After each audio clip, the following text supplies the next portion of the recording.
मौलाना सैयद ज़हूर हुसैन मुलक़्क़ब बे ज़हीरुल मिल्लत सन 1282 हिजरी में सरजमीन मीरापुर ज़िला मुज़फ़्फ़रनगर पर पैदा हुए।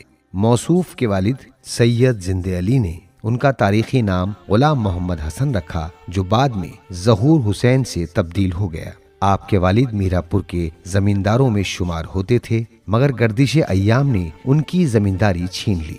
आपने कुरान, अहकाम और उर्दू ज़बान की तालीम घर पर हासिल की और इब्तदाई तालीम सरकारी स्कूल में जय्यद असातिज़ा से हासिल की। सन 1878 ईस्वी में मौलाना शेख जाफ़र हसन बदायूनी ने मीरापुर में हौज़ा इल्मिया कायम किया, तो मौसूफ ने उस हौज़े में इल्म सर्फ़, नहव, मंतिक, फ़लसफ़ा, अदब, फ़िक़्ह और उसूल की तालीम मौलाना शेख सज्जाद अली, मौलाना सैयद अली नकी शाह और मौलाना ख्वाजा ग़ुलाम हसनैन वग़ैरह से हासिल की। सन 1302 हिजरी में वहाँ से फ़राग़त के बाद आज़िम लखनऊ हुए। वहाँ रहकर मौलाना अली नकी, मौलाना सैयद अली, मौलाना सैयद मोहम्मद तकी और मलाजुल उलमा मौलाना सैयद अबुल हसन वग़ैरह से कस्बे फैज़ करके दर्जे इज्तिहाद पर फाइज हुए। ज़हीरुल मिल्लत को मलाजुल उलमा से ख़ास तलम्मुज़ हासिल था। मलाजुल उलमा आपको अपना बेटा और इल्म फ़ज़्ल के मैदान में अपना जानशीन शुमार करते थे। उस्ताद की रिहलत के बाद लखनऊ के इल्मी हलकों ने आपको माक़ूलात में मलाजुल उलमा का सही जानशीन तस्लीम कर लिया। आप फारिग़ुत तहसील होने के बाद लखनऊ में राजा महमूदाबाद के मदरसे के अलावा अपने घर पर तदरीस की सरगर्मियों में मसरूफ़ अमल हो गए, मगर इदारे तसनीफ़ व तालीफ हैदराबाद की तरफ से लखनऊ छोड़ने का इसरार बढ़ने लगा, तो आप मजबूर होकर आज़िम हैदराबाद हुए और वहाँ तसनीफ़ व तालीफ में मशगूल हो गए। आप जैसी शख्सियत का लखनऊ तर्क करना राजा महमूदाबाद के दिल पर शाख गुजरा, लिहाजा राजा ने इसरार के बाद लखनऊ दोबारा बुला लिया और आप फिर से लखनऊ की सरजमीन पर तदरीस में मसरूफ़ हो गए और सैकड़ों शागिर्दों को ज़ेवरे इल्म अदब से आरास्ता करते रहे। सन 1329 हिजरी में नजमुल मिल्लत आयतुल्लाह नजमुल हसन ज़ियारात के लिए इराक़ तशरीफ़ ले गए, तो मदरसा नाज़मिया की सदारत आपके सुपुर्द कर गए। मौसूफ ने इस जिम्मेदारी को बहुत अच्छी तरह निभाया। ज़हीरुल मिल्लत की ज़ात से बेशुमार उलमा व अफाजिल ने कस्ब फैज़ किया।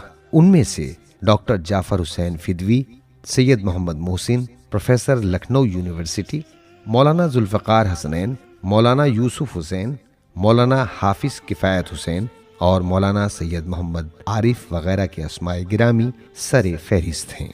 सन 1332 हिजरी में रामपुर के नवाब हामिद अली खान ने रियासत रामपुर में तलब किया और शोबे तसनीफ़ व तालीफ आपकी ज़ेरे निगरानी करार दिया। उस वक्त नजमुल मिल्लत शोबे तालीम के मुदीर थे। जब आयतुल्लाह नजमुल हसन ने रामपुर तर्क किया, तो शोबे तालीम की तमाम जिम्मेदारियां ज़हीरुल मिल्लत के कांधों पर आ गईं। सन 1340 हिजरी में शिया अरबी कॉलेज लखनऊ मौसूफ की सरपरस्ती में कायम हुआ और आप ही उसके प्रिंसिपल रहे। शोबे तालीफ व तसनीफ शिया कॉन्फ्रेंस के भी रुकन रहे। शेर व अदब और फ़लसफ़ा व मंतिक आपके खुसूसी फ़नून थे। आपको अरबी क़साइद में भी शोहरत हासिल थी। मौसूफ की तालीफ़ात में से तक़रीर हासिम, दर नफ़ी उरूसी क़ासिम, अत-तौहीद, अल-अदल, अन-नबुव्वा, अश-शाफ़ी, हाशिया बर नहजुल बलागा और मसाइल जाफ़रिया वग़ैरह के नाम सर फ़हरिस्त हैं। आखिरकार ये इल्म अदब का महताब बतारीख़ यकुम ज़ीक़ाद सन 1357 हिजरी में सरजमीन लखनऊ पर गुरूब हो गया। चाहने वालों का मजमा आपके शरीयत कदे पर जमा हो गया। दरियाए गोमती पर गुस्ल कफन दिया गया।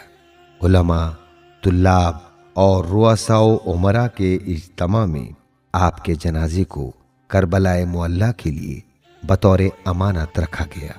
चुनांचे साल भर से ज्यादा अमानत के तौर पर रहने के बाद मौसूफ का जनाजा बतारीख 4 शव्वाल सन 1358 हिजरी में मकबरे राजा पीरपुर से करबलाए मुअल्ला ले जाया गया और हरम हुसैनी में सुपुर्द खाक कर दिया गया।